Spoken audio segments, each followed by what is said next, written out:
Hi, my name's Chris Wilkes. I used to beg on the streets. I was a homeless man until one special day came along.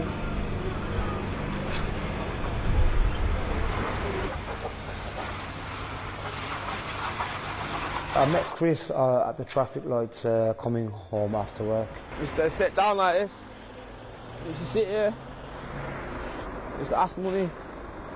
I mean, looking at him, he looked very young to me, so he just didn't look right to be standing on street corners. So I thought, why not give him a chance in life? The day that Shazad come and see me, like, I had a box of tablets. I was going to take him that day, and he saved me, bro. He didn't know that till today. Endless nights like here, sleeping on that bench right there.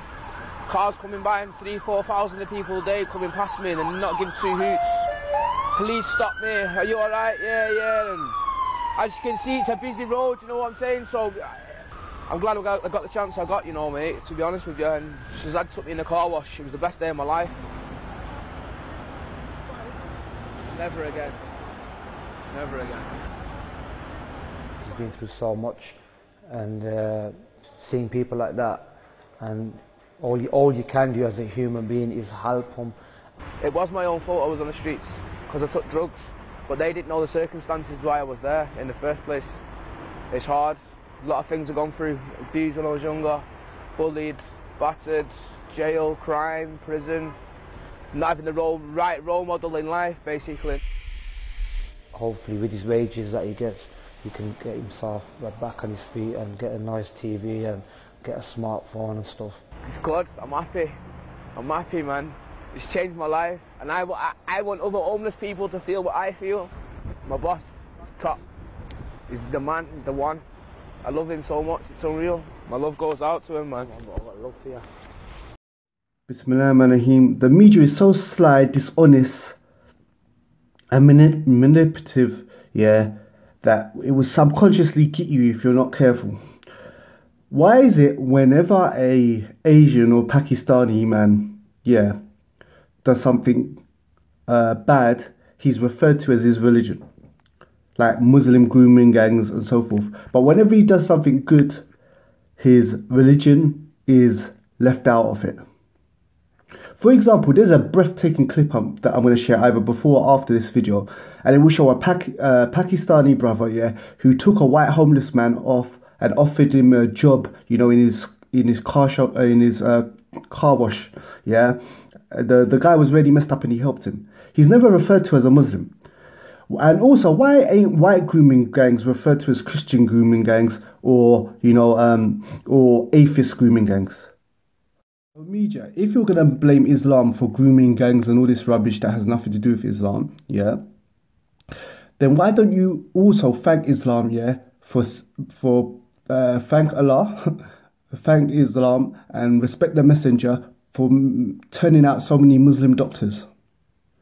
Most of the doctors I suppose are Pakistani, Asian, and you divide it up, I find you'll find 50% at least, or a huge amount are Muslims, Why doesn't Islam get the credit for that? Why doesn't Islam get the credit? For example, me as a convert coming from the streets and this, that, and so forth. I don't know any other faith, system, ideology, or group of people who have people married, in their late teens, or their early 20s, like men. In their 20s, married, not going around sleeping around and this, that, and so forth. Islam has to take all the negative baggage for things like grooming gangs and all the stuff which has nothing to do with Islam. It also has to take all the praise, for the good things, like turning the most amount of doctors out, or a large percentage of the doctors. Also, being the most charitable. Every Muslim household pays 2.5 years of its yearly income, to the poor, It's something obligatory on us. And so every Muslim pays 2.5 of their yearly income to the poor, when Ramadan comes around. So you also put that in the paper every year, that Muslims are the most charitable. Also, like I said, I wasn't born into a Muslim family. You are not going to find, if a Muslim person or family practice Islam properly, you will not find another one on earth on it. A young person in his early 20s, married, providing for his family and so forth, Don't smoke, don't drink, Don't go sleeping around one night stands and this, that, and the other. Some of our youth are caught up in the YOLO, but there's a lot of people that... And media, if you're gonna blame Muslims for all the bad things they do, what about Muslim women? What about all the Muslim women who practice their deen, wear hijab and stuff, yeah? Who don't have sex out of marriage and have 1 or 2 abortions, yeah? Don't go out on the weekend, yeah? Like a lot of girls, yeah? And get drunk, yeah? And get into fights, and the ambulances have to be called out, paramedics have to be called out, and people like paramedics and nurses who've trained their whole life to save people's life, yeah, not deal with drunk people in the weekend. They want to save old people, or they want to save people with life or death matters, yeah. They get called out because these girls get drunk and have fights with complete strangers, yeah, or get so drunk they need their stomach pumped